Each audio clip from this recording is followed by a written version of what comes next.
गर्मजोशी से स्वागत करने का अवसर नहीं मिल पाया। पहले जनवरी में और फिर पिछले महीने हम आपकी भारत यात्रा की प्रतीक्षा कर रहे थे, लेकिन दुर्भाग्यवश दोनों ही बार यात्रा स्थगित करनी पड़ी। हमारी आज की मुलाकात आपकी भारत यात्रा का स्थान नहीं ले सकती है। एक मित्र के नाते मेरा आपसे आग्रह है कि स्थिति सुधरने के बाद आप शीघ्र सपरिवार भारत यात्रा का प्लान करें और हमारा आतिथ्य स्वीकार करें।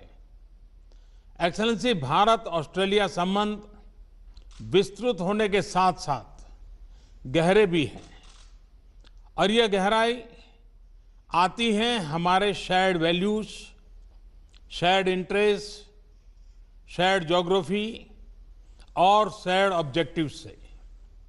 पिछले कुछ वर्षों में हमारे सहयोग और तालमेल में अच्छी गति आई है। ये सौभाग्य की बात है कि हमारे संबंधों की बागडोर का एक छोर आप जैसे सशक्त और विजनरी लीडर के हाथ में है। मेरा मानना है कि भारत और ऑस्ट्रेलिया के संबंधों को और सशक्त करने के लिए ये परफेक्ट समय है, परफेक्ट मौका है। अपनी दोस्ती को और मजबूत बनाने के लिए हमारे पास असीम संभावनाएं हैं। ये संभावनाएं अपने साथ चैलेंजेस भी लाती हैं।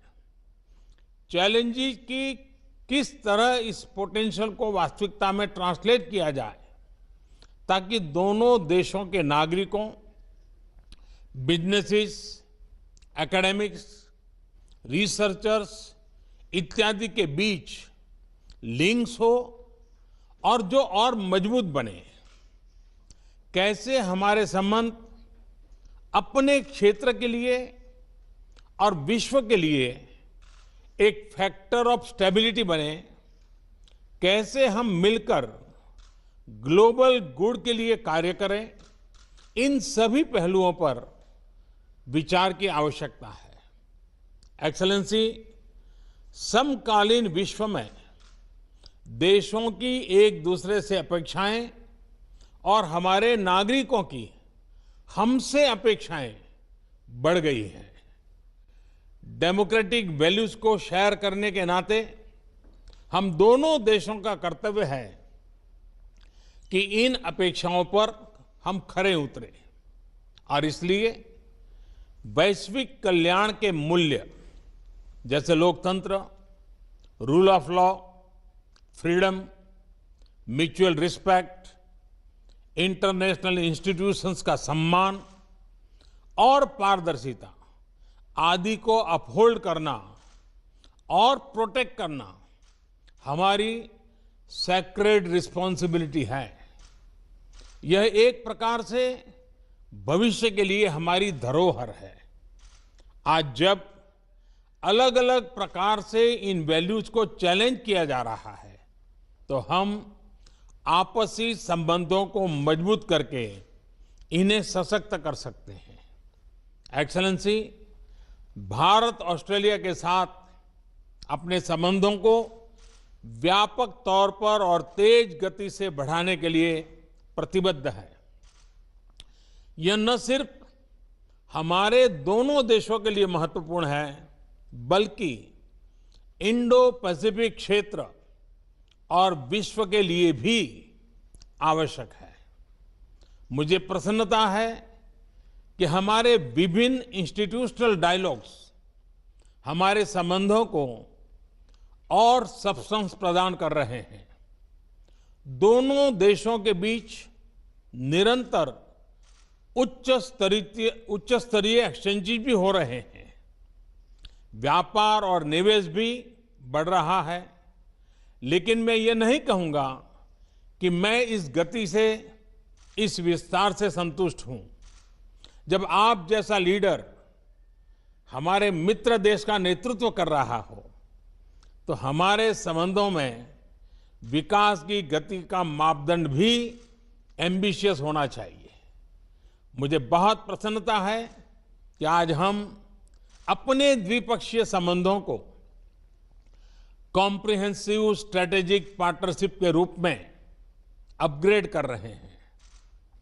वैश्विक महामारी के इस काल में हमारी कॉम्प्रिहेंसिव स्ट्रेटेजिक पार्टनरशिप की भूमिका और महत्वपूर्ण रहेगी। विश्व को इस महामारी के आर्थिक और सामाजिक दुष्प्रभावों से जल्दी निकालने के लिए एक कोऑर्डिनेटेड और कोलैबोरेटिव अप्रोच की आवश्यकता है। हमारी सरकार ने इस क्राइसिस को एक अपॉर्चुनिटी की तरह देखने का निर्णय लिया है। भारत में लगभग सभी क्षेत्रों में व्यापक रिफॉर्म्स की प्रक्रिया शुरू की जा चुकी है। बहुत जल्द ही ग्राउंड लेवल पर इसके परिणाम देखने को मिलेंगे। इस कठिन समय में आपने ऑस्ट्रेलिया में भारतीय समुदाय का और खास तौर पर भारतीय छात्रों का, हमारे स्टूडेंट्स का जिस तरह ध्यान रखा है, उसके लिए मैं विशेष रूप से आपका आभारी हूं। एक्सेलेंसी, मैं इस वर्चुअल समिट के माध्यम से आपसे बात करने के लिए, इस अवसर के लिए मैं फिर से एक बार आभार व्यक्त करता हूं। अब मैं चाहूंगा, आपका रिमार्क सुनने के लिए मैं भी उत्सुक हूं। मैं आपको निमंत्रित करता हूं अपनी बात बताने के लिए। Well, thank you, Your Excellency. Namaste. It is tremendous to be able to join with you again, as we have done on quite a number of occasions, but for the first time to do this in this format. And it doesn't surprise me that this is how we would continue to seek to meet in these circumstances, when you were the one who started the hologram, when you were campaigning many years ago. And so if maybe the next time we can have a hologram of Your Excellency here in Australia, and likewise we could have President Jokowi as well, because he similarly used that technology. And with a country as vast as yours, you have always been a pioneer in the area of technology for India, and today is another good example of that. Your Excellency.